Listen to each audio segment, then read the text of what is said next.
Okay, welcome to Power Up Your Business podcast, and really stoked to have Nathan and Hailley from Laurence Plumbing Group on this session, on this call, and really keen to hear the journey, Nathan, from your end, where I want you to get an understanding about when you started your plumbing business back in 2012, making that change from working for someone else, dipping the toe into running a business.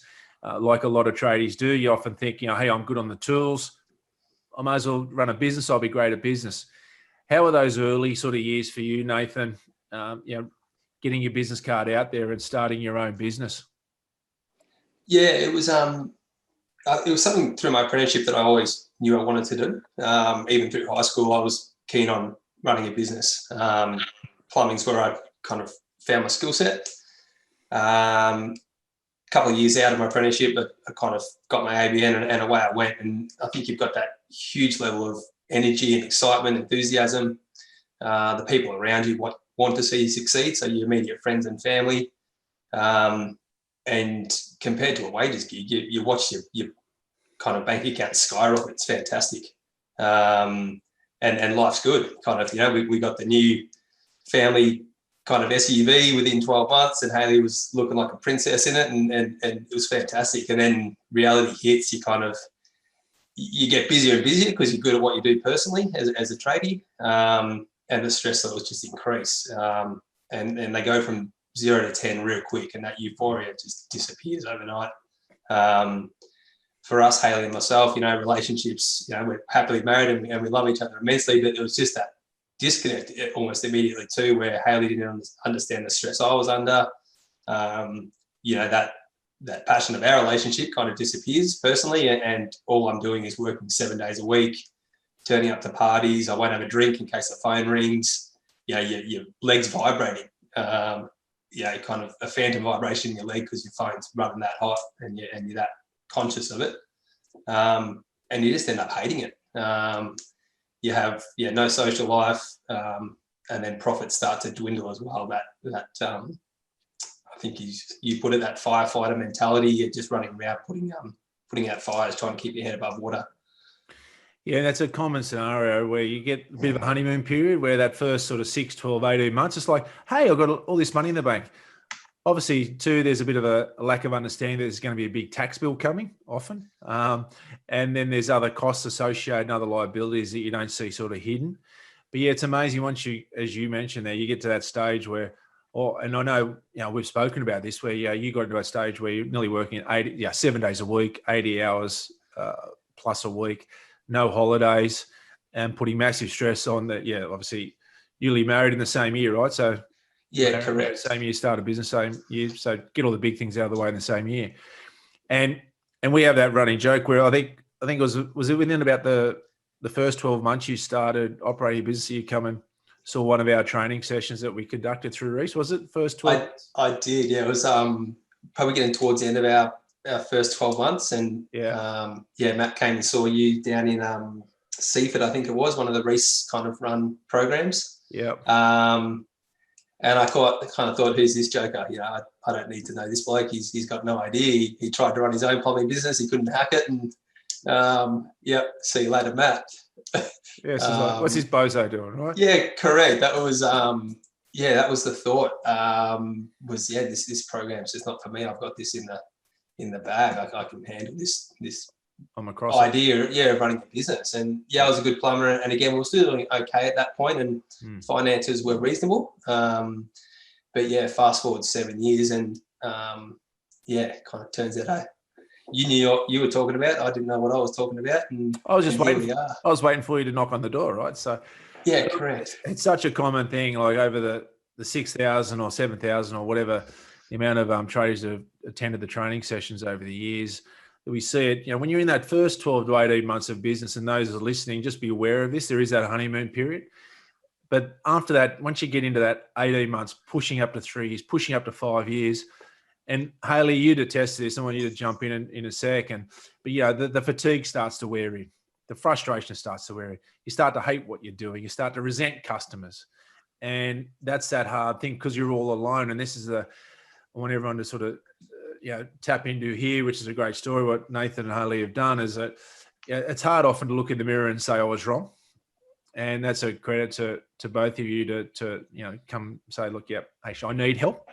And you know what? Actually, that guy, I thought he was all full of BS, but he knows a couple of things, maybe. So, look, the great story is, everyone, and just those, just to frame it, the last 18 months since Nathan and Hailley come on the platform, on the program, the Blueprint for Success program in the Power Up coaching, I think some of the numbers are unbelievable. Yeah, so we've gone well and truly, a 7-figure business the last 12 months, a 20% increase in revenue, which is great.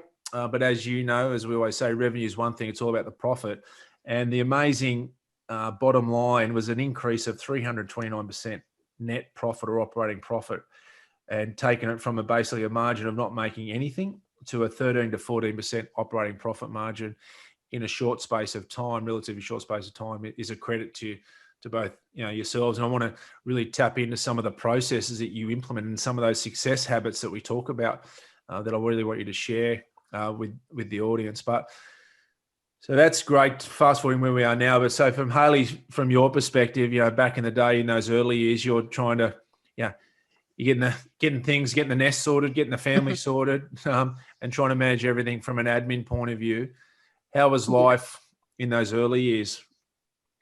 Yeah, well, I'm probably a bit more of the stress head in the relationship. Nathan's very optimistic and positive. So when he started, I'm a nurse, so I picked up extra shifts a week, so sort of working 6 days a week to make sure we had enough cash flow, and then started doing the books. But as we were saying, that first year, it kind of is pretty nice anyway, and it runs pretty smoothly cash-wise. So then I kind of cut down my hours again, but then Nathan just kept getting busier and busier, so I kind of had a little bit more free time, but never got to see Nathan. And we just kind of kept saying, you have to put in the hard work, for the first few years, and then it'll all pay off. And then the years just kind of kept going. And you're like, so where's this extra time and the payoff, really? Yeah, when are we going to start to get on the other side of this?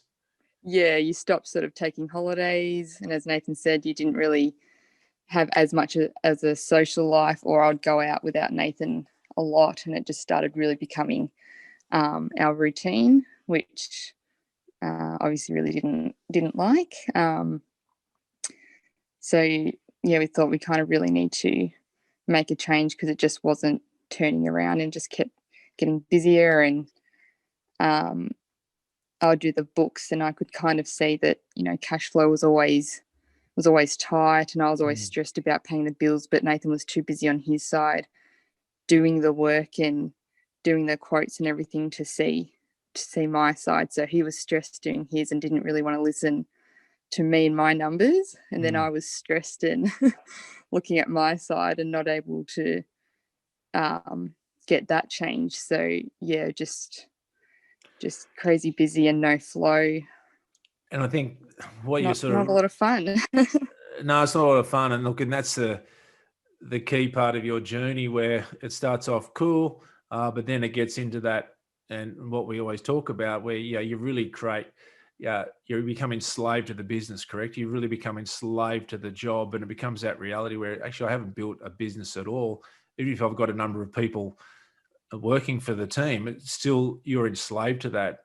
And what you've done really well now, you've started to build a business that serves you. And one of the key things, Hailley, that we've talking about before, is that often there's that, as you mentioned, there's a bit of a disconnect between what's happening on the site, and often the husband running it, in your case Nathan, and what's happening in the office. And it's a bit like, you're speaking Chinese, Hailley, and Nathan's speaking Arabic, right? And you just don't understand it, right? You're just like, I'm too busy, don't worry about it, I'm working hard, and you often put up with it. But that, as you mentioned, puts a lot of strain on the family.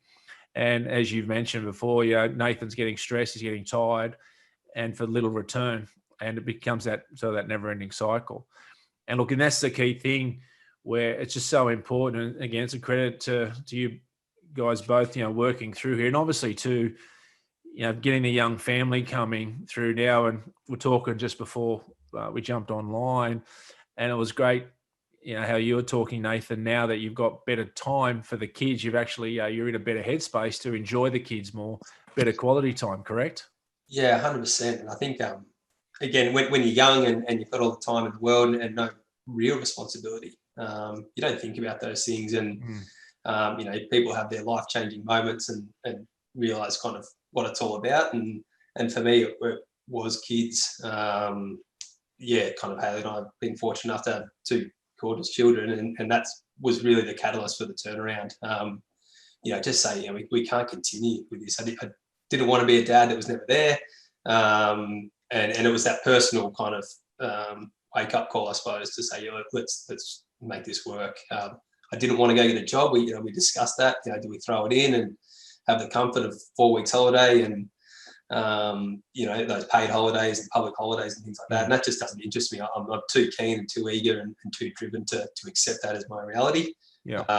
We had to find an alternative, and the Cube's been it. And I think it was important, maybe not letting it go for so long, but important that I had that kind of that peak and trough and that euphoria of starting my business, and then realizing that I wasn't educated and adapt to doing it all on my own, and that I did need help.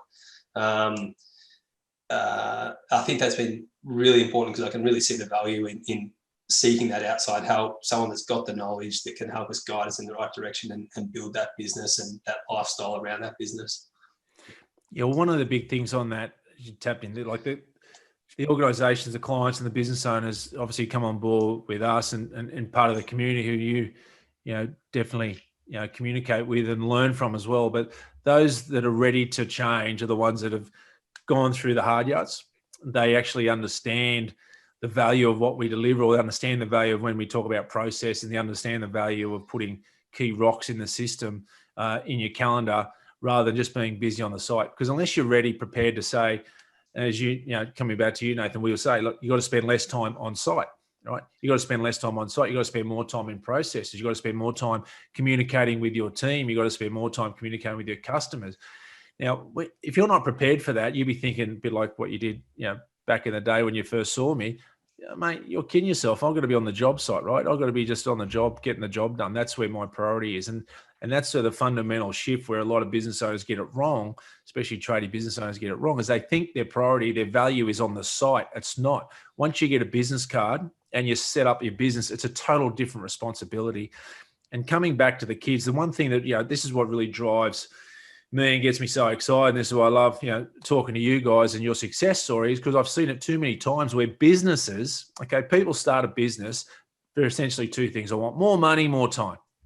And again, the first 12, 18 months, it goes that way, but then it quickly can turn into a nightmare where the business ends up, wrecking relationships. And I've had people where, they're disconnected from their kids because they were never around when they were young, because they're focusing all the time on the business. Now, I just want everyone to understand here in this podcast, we want to work less. We do not want to be waking every minute thinking about business. That is not the go. And that's what we're passionate about.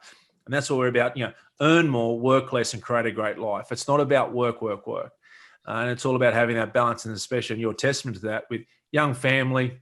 Hey, you got friends, you got family, you got a life, right? And it's great to see you turn that around now to really have that confidence in the future now, correct? And I think, Hailley, how are you now, building that business now? Again, you being the pessimist, right? Yeah. How's your optimism now in terms of that confidence in the future? It's definitely really changed around.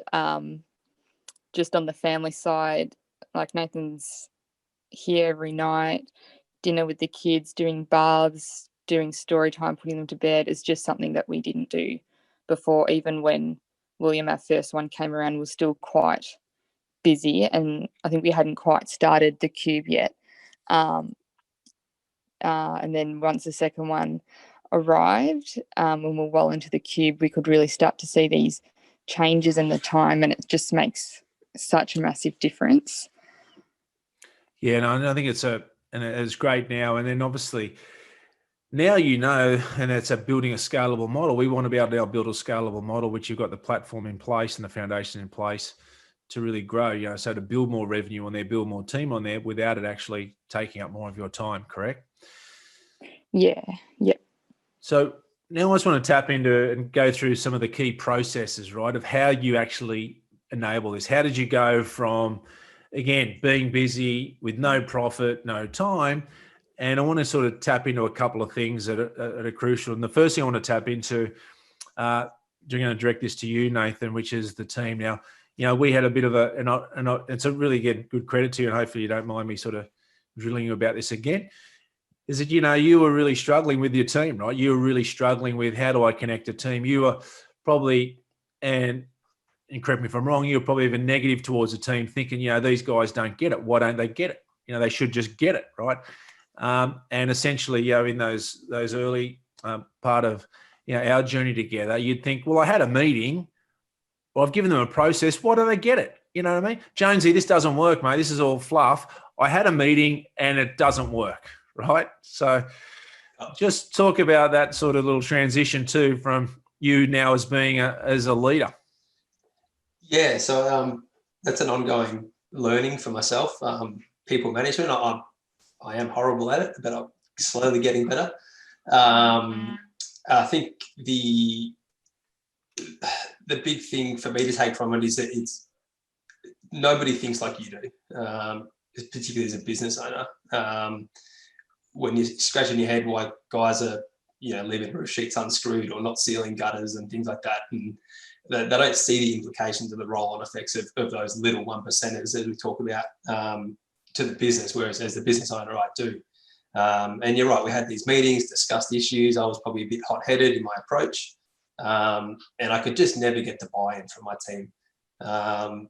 And it just progressively got worse and worse. And what I found was I had some really good guys that I gave no time and attention to at all, and they were doing their thing over quietly, kind of going about their day, and I was focusing all my attention on a couple of bad eggs at the time, what I thought were bad eggs, that were causing me a lot of grief. I think so. What I had was just a ticking time bomb, where all my good guys were probably G'ing up and getting ready to leave because I was giving them no attention, and the guys that I was focusing my attention on were just not a fit for the business that I was trying to run. So I read a couple of books around human behaviour and different personalities, which one of your coaches put me onto. Surrounded by Idiots was the one that was awesome book for anyone that's really struggling with staff or is probably introverted like myself. It's a ripper one to get yourself to sink your teeth into. Really opens up the world, and then you can kind of understand why you're the weird one and everyone else around you is just who they are. It's a really good book that I definitely recommend. So Surrounded by Idiots. Definitely. Yeah, it is. Yeah. And the business coach we got through Cube, Paul, he got me onto that one. So that was an awesome one. So read that book, did the audio version just while I was driving around. And it just clicked to me that there's just going to be certain people that just don't fit into your business, and that's okay. They're going to have their goals, you've got yours, and you're just not going to mesh, and that's fine. Just the same as you're not friends with everyone that walks the face of the earth. Yep. So number one from that was hire and fire. Hire slow, fire fast. If the person's not a fit, they don't buy into the team and the direction that the business is going. No love lost. It's not that you dislike the person, but they're just not a fit. Get rid of them. So that was a really hard thing for me to do as well. We got rid of a couple of guys that I was spending a lot of time on trying to change the way they were doing things and making no inroads. And then at that point, I just realized how little time or how much positive energy I was giving to the good guys in the business. And that was a real turning point too. Just really did a 180, grabbed the good guys that were doing the right thing all the time, focused on them, and some of the guys that weren't doing it that well actually came up and raised themselves to their level. So it's still a work in progress, and it is something you need to work on every single day of the year. When we started the Cube, we got into it really heavily with building the team up and getting them on board, and we got busy again, and that focus dropped off, and so did the compliance from the team. So we brought that back in, the team meetings, the Monday meetings, which we run. So that's just to clarify that. Yeah, we've got the rocks in play, right? Success habit, the Monday meetings. Yeah, correct. Together. Yeah, so we get the team together. COVID's been a bit difficult, but kind of essentially every Monday morning. We kind of like to take them to cafes and things like that, but we can't do that at the moment. But yeah, so they come, we hang out in the shed for half an hour. They clean the cars, get the vehicles organised, and we just talk about how the business is going, what issues are out there. don't hesitate or shy away from the issues that are surrounding us as far as our operating goes. So, we last week, for instance, we had a new roof had a couple of leaks on it. Again, a couple of miscommunications that happened, and we missed a couple of things on this roof. No big deal, but we discussed it as a team, and we went to fix it as a team. And the buy-in's has been really great since we started doing that. We've run some workshops regarding how people see themselves in the business, and I was really surprised at some of the responses that we got with how engaged and how people value their position at this company. I didn't think it was there, and it actually was. I just kind of had to go and ask. Well, I think that's the thing that, look, a lot of people struggle with. And look, when I was operating my gig in the 1990s for 7 years there with the team, you just think, the team don't want to know that, or they don't care about that, or sometimes you have negative thoughts about the team as well as individuals. And this is the great thing that you've done, is that you're connecting with them on an individual level. You're getting to know them, you're getting to understand them, you're getting to understand their likes and dislikes. So their trigger points, right? So they're actually feeling special. Yeah, correct. And I think you just hit the nail on the head there. Is again, I am introverted, so I struggle with this, but showing interest in them on a personal level. Like, we got work, and we've got to do that stuff, and we deal with the negatives and the positives, and we reward the positives, and we try and take care of the negatives as a team. But getting to know each of your staff members individually, are they looking to buy a house? Do they enjoy going surfing or camping or skating? Even if you've got zero interest in it, just ask them a couple of questions. How was the skate park? What was the surf like on the weekend? Did you get to that, camping spot you were hoping for? And what I've actually found, we've got guys that are interested in forward driving. We've got almost a borderline pro skater on board. We've got a guy that manufactures music for clubs in Melbourne. Another bloke who's trying to buy a house, his first house with his girlfriend. And my son now knows that we've got a borderline pro skater who's 2 years old, and he talks about Hailley going skating. I've utilised some information about myself buying a camping vehicle for my family off the guy that loves camping. So you generate those personal conversations, and you just find out a lot about your team, what drives them, what their motivators are, because they don't have the same motivators as you. They're not interested in creating this organisation necessarily, but they do have stuff that you can utilise and draw on and create that point of interest within the company for them. And look, that's the thing there where, tapping into them as an individual, because look, these are your best assets, and everyone, these are your drivers that are going to really, uphold the brand and drive and deliver on your promise when you're not there. And, getting to know them, spending time. But like you sort of mentioned, you've got to make it a priority that it gets locked in on a regular occurrence, right? These meetings, these conversations are regular. This is where a lot of businesses struggle. They might be good for a week or a month or a couple of months, but if it's not locked in, it can easily get lost when things get busy. This has just got to be, operating. This is your operating standard. And because that's what the team want. The team, everyone wants that regularity and understanding that, okay, here's this consistency without being this, about being part of this organization. The great thing is too, is that you're tapping into them. You're allowing them ownership. You're giving them that buy-in. Now, Hailley, just when we got started here and we're getting, obviously working on your people, what we call our people systems, and, we're trying to define the way we do it here, define your cultures and your values. How was that process of really uncovering what it is that your business is about? And again, this is where a lot of businesses, it might be stuck in their head about this is what's important to us, but getting it out of both your heads, getting it consolidated into a paper, and then getting your team to buy into it. How was that process of uncovering that? Look, it probably wasn't an easy one for us. Nathan and I kind of went backwards and forwards for quite some time, trying to work out our own values and values for the company. So it did take us quite a bit of time, and we did like a few different exercises to really try and find the ones that we cared for the most, so that we could give them to our team and get them to buy into it. And when we first tried to do it, as Nathan was saying, we probably weren't giving our team the time that they needed, putting a lot of energy into the ones that just weren't fitting. So we were thinking they weren't buying in as much as they were. But later when we found our better team and the people that really did fit, we found that they do actually follow our values and care about what we care about. With those regular meetings, we were just talking about when we have gotten busy and we had to sort of cut some of them out. They said that they did notice that we weren't doing them, and they really did enjoy having those regular meetings and being able to see what's going on and bringing anything up that they need to. So you think your team don't notice things, or you just get busy and you'll get back into it and, you know, nobody really notices, but the team do. So you need to sort of give them the value that they deserve at the end of the day. No, that's great. And I think, and that's what you've done really well there. And again, you're challenging, you guys, which I didn't mention, you guys are based in Melbourne. So you've had it very, very hard in terms of connecting with a team across the board. It's hard in every state, but Melbourne's had it extremely tough. And you've done a really good job of managing that. And I think going forward now, with those values, and as we talk about, the way we do it here, and how's it been now having that structure you're talking about with your existing employees? And there's always a change. Whenever you going through a program like this in a change management process, you're always going to those who are not going to fit in are going to jump off, or you're going to push them out, right? There's always going to be a change. This is the way it is.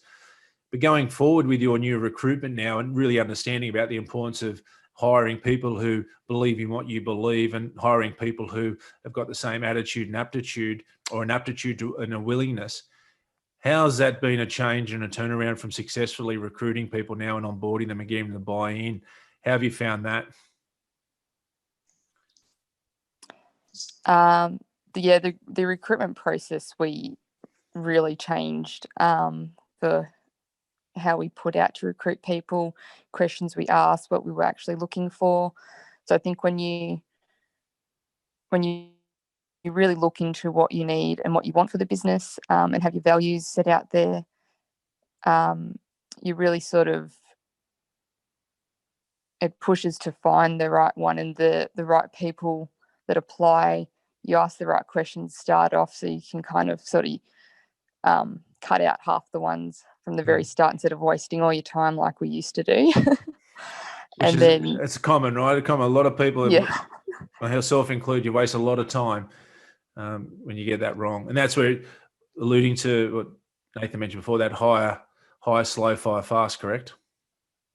Yeah, and take your time to really learn each applicant. I think we did about 3 sort of interviews in the end, with quite a few of them going through all different questions to really finding your right one in the end. So we took our time. We were busy and needed a new team member, but we're like, no, we're going to do it properly to get the right one. And then they come on board and they're already sort of part of the team, buying into it, doing what they need to do, instead of you're hiring someone that from day one you're already trying to manage and get them to change before you realize, well, we need to get rid of them again and hire again. Yeah, and look, and I think so it's, I think our whole process, you flipped it on its head. And I think that's where, again, that's, again, credit to you where you had the confidence to say, slow it down. Look, and this is what we hear a lot right now. People, it's hard to get someone, haven't got someone. I say, well, what's your process? Well, I put a CCAT out there, and I got 20 applicants, and, within a week, and I haven't got anyone, there's no one out there. But I say, well, what type of person are you looking for? I'm looking for a high quality person, someone who can run the job, think on their feet, blah, blah, blah. Well, you got to expect it's going to take time. And this is the thing in the, as you know, as part of our methodology in the book, the Power Up Your Tradie Business book, it's just that tradie mindset. It's just that the tradie mindset is like, oh, just got to get someone with a heartbeat, and they should just know what I know and just get on with it. You've been a TAFE and I'm not going to cuddle you, just get on with it, right? But in the business performance mindset, it's going to take time to get the right fit. And it's great that you had the confidence, even when you were busy. And this is where I want people to understand, even when you're busy, don't jump and hire someone to fill a void, because that's going to create a lot of long-term pain. Take your time, say no, whatever you need to do. Do not just fill a void. And this is the whole thing about, as you know, as part of our program, what we do, it's about being proactive, right? And when we talk about managing our sales pipeline, our profit planning, and we're always forward planning. So you should know, again, a good 3 to 6 months in advance when you need someone, correct? So what do you reckon about that, Nathan? In terms of that reactiveness, where it's like, oh shit, I'm busy next week. I'm flat out need someone next month, right? It's the reverse. Yeah, correct. Look, I won't tell you what we're doing right now, but look, try and be as planned and prepared as you can be. On the recruitment side of things, I look at the way we've hired the last two people, and our process has been really drawn back, really slowed it down. And what we noticed was guys just dropping off because they thought we were taking too long, and that's cool. We don't want them. And then we also made the interviews. Really dug into who they were as a person. Like, we knew who we needed as far as a team member goes. The plumbing skills we can teach, that's fine. If you haven't got the skills to roof, we can teach that. Drainage, whatever. But what we can't teach is that having that right attitude and that right approach, coming in, accepting what you're being told as far as the team goes and the way we do it here. And not trying to rock the apple cart. If you're coming in and board a gate, no, I don't like your operating systems. I don't like your team meetings. I want to do it my way. You haven't got a spot here at Laurence Plumbing Group. And we've got guys whose skill sets range dramatically, but they're really all buying in on the same level emotionally. They want to see the business succeed. They have now the same approach and care for our clients that I do. They've got accountability. And we can teach the plumbing stuff. That's the real easy part. The technical part's the easy part. Yeah, correct. It is. Yeah, 100%. And what we found is actually we've got apprentices coming through first, second, and third year, and they're our best team members. They're the youngest guys in the crew. They kind of look up to you with big puppy dog eyes of what next, master, and it's just fantastic. And they buy in. They've got this huge amount of accountability. And they want to please and want to see the business grow. And we've got some great plumbers as well, but they're actually the ones we've had the most difficulty with. They've come from other organisations and they bring their bad habits with them. And they're changeable to a certain degree, but it's actually a lot more work trying to change someone's bad habits and getting them on board with what you want to achieve than grabbing those younger guys. Just accept what they're being told and really buy into that process. Spot on. Yeah, correct. So that's been a big one for us, and I kind of had this mentality that I would never be. I didn't want to grow a business from an apprenticeship model. That's the model I came to, and I thought it was a bit of an abusive process where there was one boss and like 7 apprentices. Like, this guy's just cashing in. We're working flat out for him. He's charging us out at plumbers' rates. And there's probably an element of that back then when we were on $4.60 an hour or something, whatever it was. You paid that much, were you? Yeah, that's a lot of money. Yeah. $246 a week, I think it was in my bank. Yeah.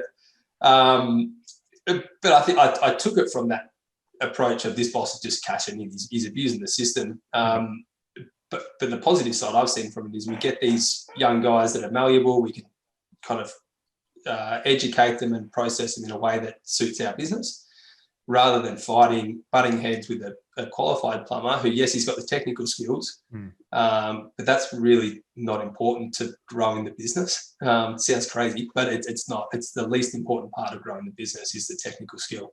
They've got to really tap into, like you said, they've got to tap into buying into the business, the system. Because one thing I just want to frame there is that this is where most people get it wrong, and this is where you got it wrong in the early days, is you don't clearly set the rules of your game. You don't clearly set your expectations. You hire someone based on, you've been a plumber for 10 years and you've worked on these jobs. Great, I'm going to get you on board. So you're not setting any clear expectations. So they just come rolling in with what's happened in the past of how they've worked previously. So they're just going to bring that in. And then when you try and then change that, it gets really difficult, correct? It gets really difficult to change it because, you haven't set that expectation. Whereas very clearly, and what we're about, it's like, look, we're different to every other beast in the jungle. We are different. When you work across the white line here, this is what we're about. This is the way we do it here. And that, this is what's expected. We're all one and the same, and we're all connected by those values and beliefs. And what are some of the key ones that you keep driving, again, in the team meetings and through your conversations and review process? What are some of the key fundamental values and behaviours that you really drive on a daily sort of basis? And especially, what are some of those values that you're seeing your apprentices really take and adopt and own? Yeah, so I think the biggest one is that we try and get into our guys is to really be conscious of their actions affect every other team member and how their day kind of unfolds. So if they choose to do something dumb, or they don't make someone aware of something, or renege to give us some information critical to a job, it's only going to affect one of the other, their mate. Someone else that's going to come along to the job next hasn't got the right information. So that kind of approach, I suppose, of honesty and integrity, it's, we're not out to catch you doing the wrong thing. We're aware that you're all human and you're going to stuff up. That's fine. It's how you react to that situation, and being conscious of how that affects the team, and having accountability in that sense. So that's probably the biggest one there is just understanding that everything you do has an effect, positive or negative, on the rest of the team. And we approach all our mistakes. Look, we'll address them individually if we don't need to, but we approach all our mistakes on a team basis. So again, I referenced that roof issue we had last week. We booked the whole team in on the Friday. We went down to site and we fixed it as a team. Now, it was a bit of a comedy of errors that one in, then COVID got in the way, site restrictions, and it just got missed and lost. But we found it, we approached it as a team, fixed it as a team, bought some lunch on the day. And it was a really good day. I think everyone kind of bought in, everyone really worked hard on that day, got the job fixed. But nobody was pointing fingers. Nobody was like, you should have done this, you should have done that. We're here because of this person. It was just accepted that the team made a mistake. And we went in and we fixed it together. That's been a really awesome one. I hate when people throw each other under the bus. We'll, as I said, we'll address situations individually when they need to be, if they're serious enough. But if someone stuffs up, it's a team stuff up. What's occurred that you haven't understood the process, or the accountability kind of process that you need to be aware of the other guys around you. Sorry, mate, go. No, that's all right. That's all right. No, I was going to say, and that's the cool thing, which I love it, which is like you all get in there because you're all sharing the problem as well. Because one individual made that problem then, but who's to say that the next individual who come across the same thing would make the same mistake? So the great thing is that as a team you're fixing it, but also as a team you're learning and you're growing. And I think that gives everyone too the confidence to put up their hand if something goes wrong. It's not like, I'm going to get raked over the coals, or on walking on eggshells. It's like, it's just part of learning, correct? It's part of the process. And I think you've done a really good job of that, of getting that trust in the team and getting them to confident and just own it. I made a mistake, put my hand up, I own it. I'm not going to sidestep it. Correct. Yeah. And we would much rather know about the mistake right then and there, because it's fixable. It doesn't matter. Yes, it's going to cost the business some money. We can deal with that later. But if we can be proactive, get in before the client knows about the mistake, or, we don't hide it, but, we can say, hey, we've made this blunder. We're going to be here for an extra couple of hours. It's going to be fixed. Your water's going to be back on. Your gas is going to be back on. Yeah. People are really understanding. That's cool. They generally won't care. And if they do, if they really kick up a stink and they make your life miserable, you probably don't want them as a client.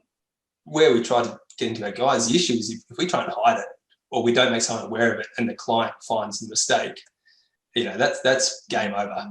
You might as well throw that client in the bin because you've ruined that trust. So getting that to the guys, yes, there's maybe consequences based on your actions and get into that problem or that issue. But you've just got to own that. It's going to be it's like lying to your parents when you're a 7-year-old. It's the difference between getting one smack from dad or 5 or 6 smacks from dad as you're running down the hallway after he finds his broken window or whatever it might be. So it's going to get uncovered. But I think that's a thing where every organisation, everyone listening, every business owner, that's what you want, a team that'll just automatically come up and say, look, they've done the wrong thing, or there's been a mistake, or I've missed that point, or whatever. But it's one thing wanting that, but again, it's credit to the process that you put in place over the last 18 months, really working hard, that you've got the trust and that your team can feel that they can actually be open. So that's a credit to you. And that's a great thing about building that team where you are now. Now that the key part too is that connection, which is now your scorecard. And Hailley, I definitely want to tap into some of the great work that you've done. Again, when we look at your prior numbers, so 18 months ago, where lack of profitability, zero profitability, constant cash flow issues, constantly busy, constantly struggling. And you're at the stage too where, as you mentioned, from a confidence point of view, didn't know how to get out, correct? Yeah, true. And you sort of just want to stop looking at the numbers because they're making you stressed. And you're spot on there. And that's where we say a lot of people, when we say, have you been checking the scorecard? People go, Jonesy, I just don't want to check the scorecard. I'm freaked out. I don't want to look into my zero or my MYOB. I just don't want to know it, right? So unfortunately, and this is where I want people to understand, this is where you cannot put your head in the sand, where a lot of people say, I'll leave that to my accountant. I'll leave it to my bookkeeper. I'm not even going to worry about it. And then you wait till the end of as we talk about, right, the end of the season, end of the 12 months or end of the financial year, then you might even look at the scorecard and work out, hey, we're in the bottom four. Hey, we've lost money and you can't change anything then. Yeah. We're all about mid-game. How are we tracking? How's our score looking and what we need to change? Now, if you can jump onto some of the key things that you've put in play, some of the processes, and one of the key things, obviously, Hailley, that you've done really well is, as part of our profit planning system within the software, is getting from a stage where lack of clarity within the chart of accounts. I think you'd agree previously within the sales. Yeah, so I just had a pretty simple chart of accounts, which I thought, you could jump on and see where you're spending your money pretty well. But after sort of working through that with you, we really broke it down to the different areas of work we do, like residential construction, commercial maintenance, and then breaking it down again. So the materials, subcontractors, even like permits and fees, things like that. So you can see every area exactly where you're spending money. If there's, if you're going over the budget in a different area, if you're under. So that's been great. Some people look at my chart of accounts and they're like, why is it so big? You don't need it so big. And I said, well, you do if you want to know where you're spending your money. And look, I love it. Yeah, it's I'd love $1 for every bookkeeper or accountant that said to me, and hopefully there's plenty listening, said, you don't need that many chart of accounts. I said, well, you tell me. The zero in your MYOB is not built up. Again, for those listening, zero in your MYOB is not there for your bookkeeper or accountant. You own that. That's your scorecard. You need to understand it. If you don't understand it, then your partners are not helping you. Okay, because one thing is that everyone says, oh, you can get it in this report, you can find it in this report, you go in here, and as you know, with how we got set up, you want one click of the button and you've got your budget and all your breakdown there, so you don't have to dig around, right? It's in your face. And you've done a great job, again, of separating your work type and then linking the associated costs around that. Now, as you know, we've had a lot of dialogue through the year of having to dig around, to improve our profitability, because there were some business types where there was a lot of materials expense, correct? There was a lot of, often too many subcontractors expense. How did it, with the story of your business in the numbers, getting a better understanding of your financials, getting more confident with your financials, how's that led then to identifying other problems or other lack of processes within your business? How's that been for you, Hailley? Yeah, it's, I think I sort of already knew about just trying to keep track of jobs and materials on it, with that lack of time between Nathan and I having that chat to how he looked after it. I think I just assumed, I don't know, he had it sorted on his side and I kind of looked after mine. But I decided we needed to get an actual job management system so that every material can go to a job, your labour can go properly to a job. The time before I was sort of saying, Nathan, how do you know what you've spent on that, or the hours, and it's probably just sort of a rough thing put together, or you hope it's the correct amount. But yeah, I said need a proper process that looks at everything exactly. So it takes a bit of time getting all of that into place, finding the right one for your company, and then training up your team to use it properly too, because there's no point having it if your team can't use it. Correct. But then there's so many great ones there. So our main supplier is Reese, so the invoices can automatically get put into our job management system, Arrowflow. So things are getting easier. It's getting automatically put in. So it reduces your time of all different things, and it's in there, that things aren't missed, so you can really track your profits correctly. to really get to that last dollar and your 1%ers. Yeah, and that's what we talk about a lot, right? Those 1%ers is not about just doing more work. It's about managing percentages.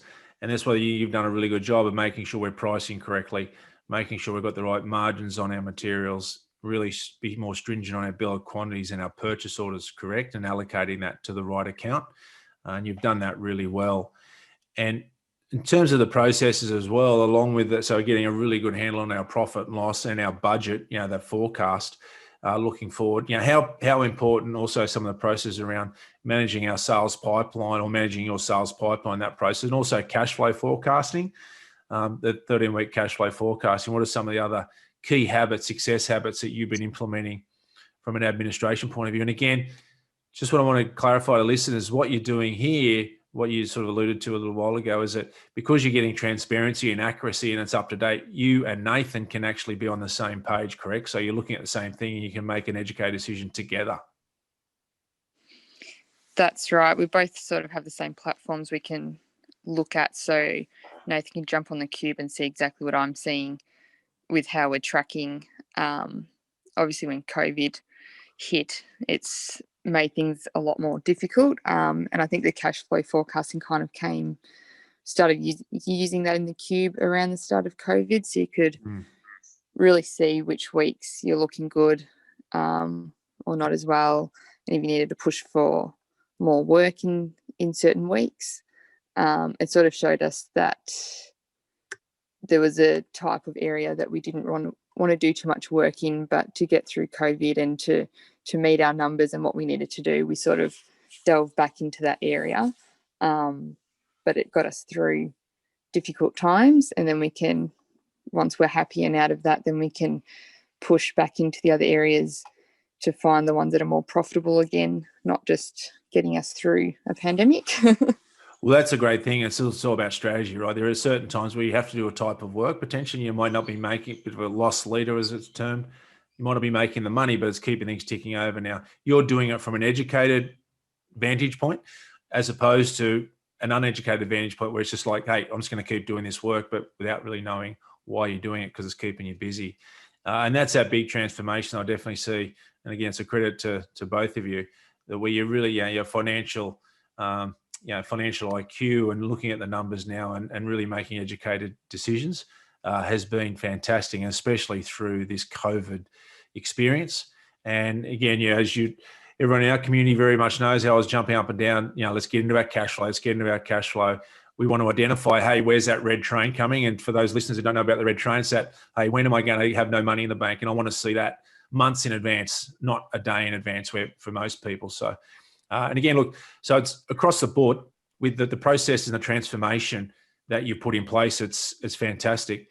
Just to finish up now, what are some of the, for some of the listeners, from Nathan, from your point of view, just if someone's starting out now or ticking on, what are some of the key things, or just the one thing that any potential budding business owner should be looking at? Look, I think it's probably a bit of a hard one, but as I said earlier, I think I needed to have that experience first of starting my own business and giving it a go on my own. I needed to see that I didn't know it all. I'm pretty stubborn in my ways, I suppose. So for some guys, they'll need to go through that process, start the business, get the ABN, and just get out there trading and potentially then realize that you might need a bit of help to grow the business if that's the way you want to take it. For the guys that aren't that stubborn, don't be afraid to seek help. You don't know what you don't know, and get out there. Just even start reading some books, listen to some of Matt's podcasts. He's got some great ones online there. I think it's episode 6 or 7 you're up to there, Matt. Power up, and don't forget Power Up Your Business, Tradie Business book. Hey, that's an industry bestseller, team. Yeah, Matt will send you that for free if you ask politely. 100%. Love it. Love to help. Yeah, and then I think just don't hide from it. Speak to the guys around you. Everyone seems or has gone through a similar process. If they're super successful today, they've probably been where you're at. That high level of stress, that zero or very low profits, working 7 days a week, whether it's on the tools or in the office on a Saturday, Sunday night. I remember working till 1, 2 a.m. in the morning, up at 5 a.m., just stupid stuff. So you're not the only one going through it. reach out there, ask for some help. There's plenty of stuff online where you can kind of get a bit of an introduction to it, and then build those relationships with those guys that you get along with and you can see helping you build your business. Don't be so arrogant to think that you don't need help, and everyone out there that is successful in business at some point will have received that help to help them grow and get them on track. So it's probably the biggest one I can give there, Matt. I think is no, it's great. No, and tapping into that, and that's the great thing about the Q Performance community and part of the Power Up program. And this is where you've been invaluable member there too, Nathan, sharing ideas. Is that you want to be in a group, as you alluded to, that of like-minded individuals. Too often, people's dreams can get stubbed out pretty quickly because they're around the wrong people who are negative or don't understand where you're going. So it's always making sure wherever your vision, where you're going, make sure you're in a team or a group that's already been there before that can help and advise you. But as a business owner, it is the toughest thing that anyone's going to do from a career point of view. It's tough. Doesn't matter what industry you're in. Being a business owner is really tough. So please surround yourself with the right people. Those naysayers, don't talk about business to them. Okay.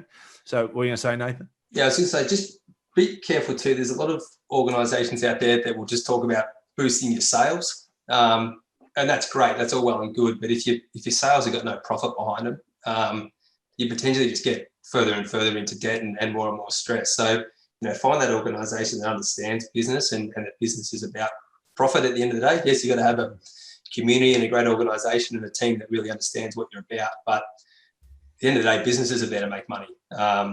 And you can have a business that does 200 grand with a 40% profit margin, or you can have a business that's 10 million and 4 or 5% profit margin. And I know which one I want. So, just be careful with some of the programs that some of those companies offer. I know Matt and his team are all about starting and stripping it back and starting again and building your business for profit. And it's a ripper program. It's all about too sustainability, and like you mentioned there, this is where a lot of people go wrong as well, because they do ramp up their sales, but they haven't got the processes. Not only are they going backwards profitably wise, but they haven't got the processes to manage it, and then their time is just out the window as well. So anyone out there, there's no quick wins. We want to really make sure we build sustainable long-term business that ultimately, you're building a brand and an asset that your family will benefit from all your blood, sweat, and tears. Again, credit to everyone running a business. It's a tough gig. All right, Nathan, Hailley, awesome. Really appreciate your time on this episode of Power Up Your Tradie Business, or Power Up Your Business podcast. Sorry, not Power Up Your Tradie Business book, but Power Up Your Business podcast. Really appreciate you sharing your story. I'm sure, as you'd agree, listeners, there's heaps of great takeaways there. And depending on where you are on your journey, please note down some key points or processes to implement today, not tomorrow. Start today. So again, Nathan, Hailley, really appreciate your time. Thanks, Matt. Thanks for having us. Cheers, everyone. Bye.